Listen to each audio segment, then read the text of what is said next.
இது நல்லா இருக்கு, சாப்பிட்டு பாருங்களேன். நீங்க சாப்பிடுங்க, நல்லா சாப்பிடுங்க. நீங்க ஏன் சாப்பிட மாட்டீங்க? என்ன, நான் கொடுத்தது பிடிக்கலையா? ஐயோ, இல்ல இல்ல, அ- அது ஒரு மரியாதைக்காக தான் சாப்பிடாம இருந்தேன். இப்ப சாப்பிடுறேன்.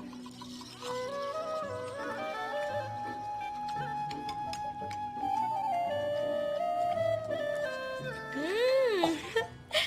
உங்களுக்கு எத்தனை வயசு ஆகுது? நீங்க இன்னும் குழந்தை மாதிரி அழகா இருக்கீங்க. இங்க பாருங்க, நான் சும்மா இது வெகுளியா தான் சொல்றேன். ஆனா நீங்க தப்பா எதுவும் எடுத்துக்காதீங்க. ஒண்ணு தெரியுமா, அந்த அசுரர்கள் கூட்டம் இருக்குல்ல, அங்க உங்கள மாதிரி அழகா